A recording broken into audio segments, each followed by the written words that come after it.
Hi, my name is Keith Moore. I'm the Director of Research at PANDAS Physicians Network, and I have the honor of talking with Dr. Swedo. I think what I'd like to do is orient our questions more to sort of a pediatrician's office and what they might see. Would you say that if someone, a child was brought in to a pediatrician's office with PANDAS, would they present like OCD, or would they present somehow differently? What would A be the lot of complaint? times the chief complaint is not actually the OCD. The chief complaint might be the urinary frequency. The child started wetting their bed again, so you proceed down urinalysis, urine culture, thinking the child has a UTI. That comes back negative. The Picacchiro and Marie Murphy paper from 2002, that was exactly the situation in their general pediatrics clinic, was that the children were presenting with urinary symptoms, and it was only on careful questioning that the OCD symptoms were revealed. Or the child might present with an abrupt school refusal. The separation anxiety is a primary problem for that child, and so they're unable to leave their parents' side or unable to leave home. What types of things would you, I realize it's 15 to 20 minutes often in these type of engagement. What types of things might be the next things to ask? For example, I know you mentioned about enuresis or bedwetting or other elements that might have happened, age regression. What would be the type of things that maybe could lead to better confirmation of the direction we're headed? So let's say the child just did present with sort of a PANS anxiety picture, overnight anxiety, and you've delved into it enough to know that there definitely are obsessions and compulsions present. Then you want to go down the list of comorbidities of PANS, and you just mentioned several of them. At the top is anxiety, particularly separation anxiety, behavioral. And that would be uncommon if it was more traditional OCD. It would be very uncommon. You might have an anxiety disorder in that child, but it tends to be generalized anxiety, or it might be driven by their OCD symptoms. But not that clutchy separation That's anxiety. right. Not the following their mother into the bathroom because they can't bear to be more than a few feet touching away. And the behavioral regression can be quite extreme.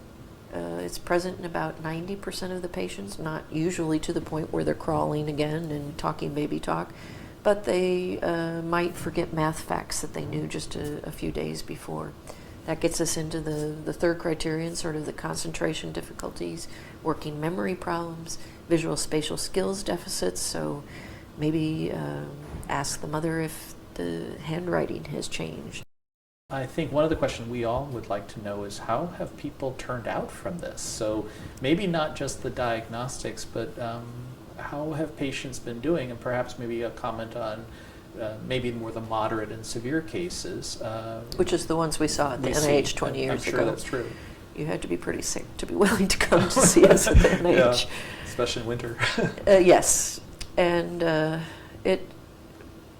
my colleague Paul Grant says it's the most rewarding thing he's ever done in his career because the children get well when we treat them. They stay well. I had been doing sort of general OCD drug treatment trials. We did long-term follow-up on that patient population, and over 50% of them still met criteria for the disorder 10 years later, despite being treated with state-of-the-art medications and behavior therapy. In our PANDAS cohort, less than 10 to 15% still have clinically significant OCD. That's pretty remarkable given the treatment refractory nature of OCD. Yes, it is incredibly remarkable, and it's very pediatric because pediatricians are used to treating ear infections, and 24, 48 hours later the child is better. Psychiatrists have to be very patient people, and I am not. So maybe that's an item to just touch on very briefly. Yeah. It's a great comment. I like that. So from the time of presentation, and you're doing maybe a trial of antibiotics, or you've gotten a strep culture, a positive strep culture, and you're responding to that with antibiotics. How long till you might see a response if it's with that? And of course, who knows, there might be a prophylactic response to that. So I just wonder, what should you be looking for, and do you see a dramatic change? In some children, and unfortunately it's not the majority of kids with PANS, giving the antibiotics is almost like you're treating the strep, and as soon as the strep is gone, the child is better. So literally 48 to 72 hours later. So they've been crawling around the floor, urinary frequency, terrible anxiety, OCD, life is falling apart. You give the antibiotics and they're better. They're improved. Much more frequently, antibiotics plus non-steroidals for that mild to mild moderate You mean like severity. ibuprofen? Or? Like ibuprofen, naproxen, NSAIDs. Usually I would start with an NSAID and a antibiotic. And in those children, I would say that by a week to 10 days, you're going to see significant improvement, and significant being at least a 50% reduction in symptom severity. It's the children who sort of come in with that moderate to severe illness, and maybe they didn't get in right away and symptoms been going on, or they don't have a strep at the time that they're presenting to you, and so you're dealing with the sequelae of the strep infection. Antibiotics still can be quite helpful, probably because of their anti-inflammatory. Exactly, the anti-inflammatory properties of the beta-lactams and the azithromycin category, in combination with steroids. But I hesitate to promise parents that, because as soon as you say 50%, then it's their child's in the other half. I was thinking more that if someone doesn't see a response, that's got to be that moment where like, oh, maybe it's something else. Right. And then how to progress from there. Right. So if you're very confident in your diagnosis, the child truly had an abrupt onset, and the child confirms it as well as the parent history being of acute onset, and they had multiple co-occurring symptoms at the same time.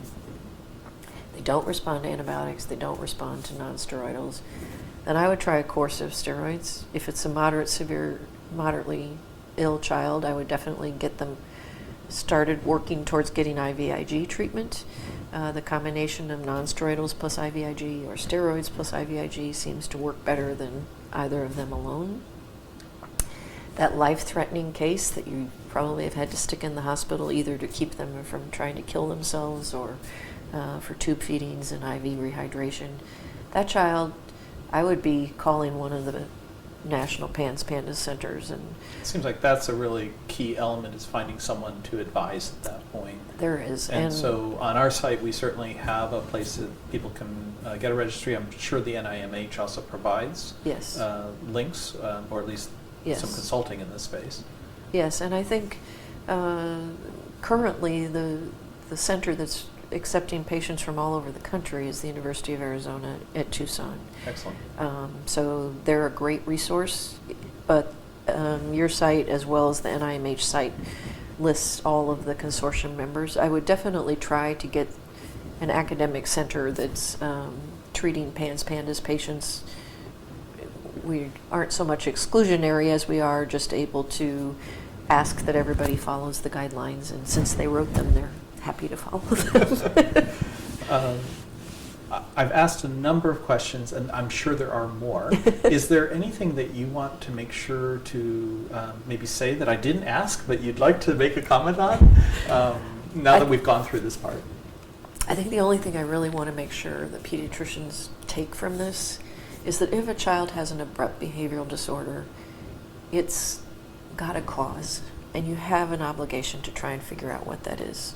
Whether it's strep in PANDAS, it's another infection in the PITANS group, or it's not infection at all. Perhaps it was child abuse. And so when parents come in and say, he's doing this, this, this, and this, ask those follow-up questions, really ascertain that it was indeed an abrupt change in behavior and emotionality, and then start beginning the search for why it happens so that you can cure it.